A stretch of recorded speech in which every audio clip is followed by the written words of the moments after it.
Hello, students. This is Purushottam Vishwakarma, and I welcome you all to this chapter Sectors of Indian Economy. Since now you have studied development, the very first chapter in your economics book, and in development, you have noticed the idea of development or progress has always been with us. We have aspirations about what we would like to do and how we would like to live. So, you have already studied what the term development means. In this chapter, we'll talk about those activities which are necessary for progress, especially economic activities.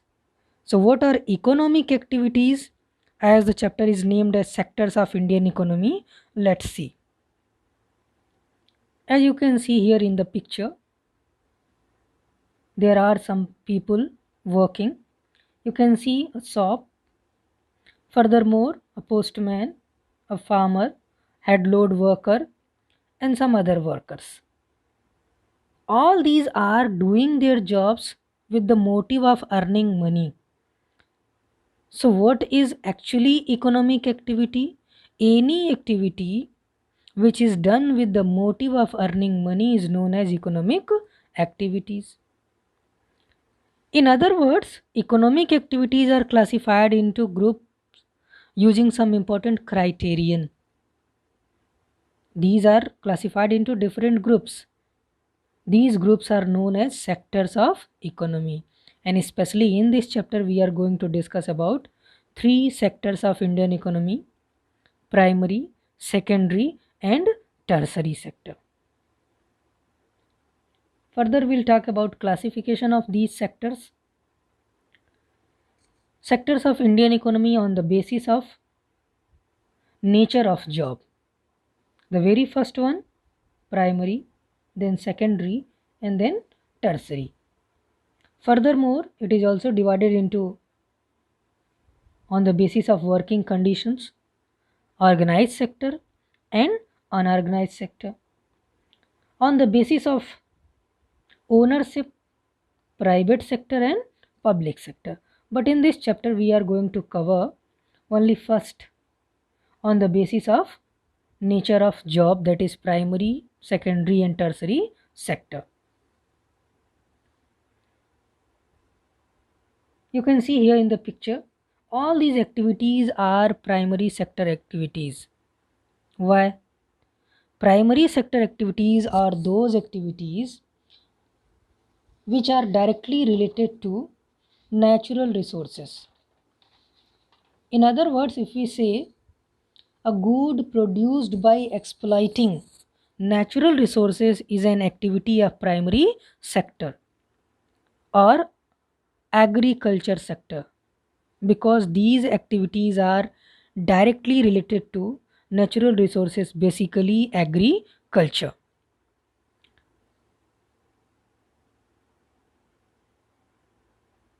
Let's know something more about primary sector.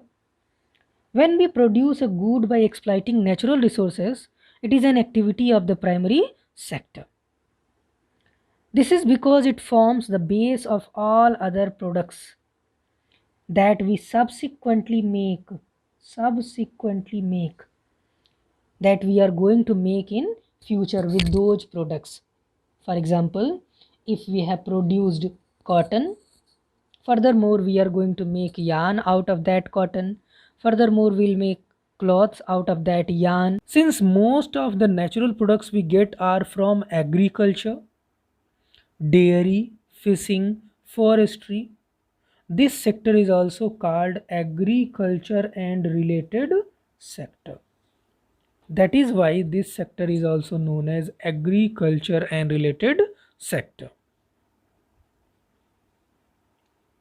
Now, secondary sector. What are the activities that we term under, that we think these activities are in secondary sector? The economic activities which are related to the manufacturing process. Example, steel manufacturing, cotton manufacturing, textile industries, biscuit industry, bread making, sieving, jaggery making, whatever industrial based activities are, these activities termed as secondary sector activities. The secondary sector covers activities in which natural products are changed into other forms through ways of manufacturing. How? Through ways of manufacturing. We manufacture different products out of those produced goods in agriculture or in primary sector that we associate with industrial activity, and that is why such activities are known as industrial activities.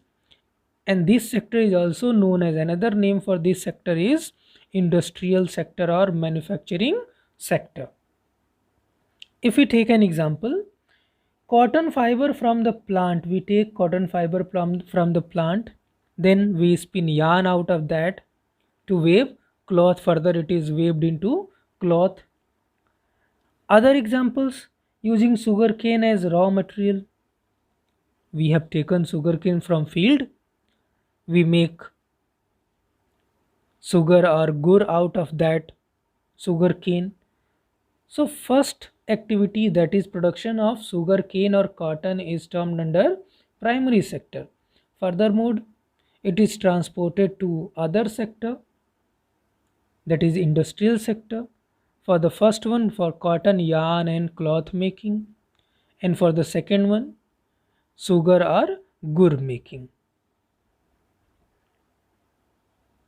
Since this sector gradually became associated with the different kind of industries, mind it, this is related to different kind of industries that came up, it is also called industrial sector or manufacturing sector. Now let's see about tertiary sector. What is tertiary sector? We have already discussed about primary sector, that is agro based or agriculture based, agriculture or related sector. We have then studied secondary sector, that is manufacturing sector. Now we have a requirement for some support. The produced good must be transported to some place. So that is why the importance of tertiary sector is there, the significance is there. What is tertiary sector activities? As you can see in the picture, banking, transportation, office jobs, the economic activities that are mostly based on providing service to the society. All these people involved in these services, these people are providing services to other people, to society. For example, transportation, banking, insurance, etc. So all these facilities are termed under tertiary sector. Let's know something more about tertiary sector. After primary and secondary sector, there is a third category of activities that falls under tertiary sector and is different from the above two. How? Primary sector completely based on natural resources. We get resources from nature by exploiting nature. In secondary sector, goods are produced out of those resources, those raw materials. These are activities that help in the development of primary and secondary sector. With the development of primary and secondary sector, there was a need for the tertiary sector because of these sectors required support. These activities by themselves do not produce a good. Tertiary sector activities do not produce any good. but they are an aid or support for the production process. They act as an aid or support for the production process. So, what is their main job? To support primary and secondary sectors. If we take some examples, goods that are produced in the primary sector or secondary sector would need to be transported by trucks. And who will drive those trucks? A person, or trains, and then sold in wholesale and retail shops. Further, you will need market, tradesmen, wholesale, retail shops. That means retailer, other persons must be involved there. So all these people who are involved, they are not involved in production, but their job is equally important. In this way, we require transport, storage, communication, banking, trade. These are examples of tertiary sector activities. Since these activities generate service rather than goods, they do not produce any good, rather than they provide services. The tertiary sector is also called the service sector. So tertiary sector is also named as service sector because of the service provided by tertiary sector people. Service sector also includes some essential services that may not directly help in the production of goods. There are some essential services as well in tertiary sector that may not directly help. There is a possibility those people, those services may not be directly involving with the production process. For example, we require teachers. Teachers do not produce anything, but their services are equally important. Doctors and those who provide personal services such as washermen, barbers, cobblers, lawyers, and people to do administrative and accounting works. Actually, these people, teachers, doctors, washermen, barbers, cobblers, lawyers, administrative people, and accountants, these people do not do anything, do not produce anything, do not produce any good, but their job is equally important because they help primary sector activities as well as in secondary sector activities. Now we'll discuss the last topic in this video, comparing the three sectors. How to compare the value of final goods and services produced in each sector during a particular year provides the total production of the country of all those sectors in a particular year. So it is not easy to calculate each and every product produced in the year. So what do we do? Because the production is too much, so it is compulsory for us not to calculate everything. Rather than, we need to calculate only final goods and services. Why?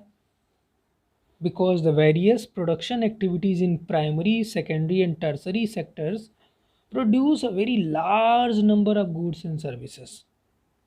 So that is why we need to calculate only final goods and services produced in each sector during a particular year, that provides the total production of the sectors for that year.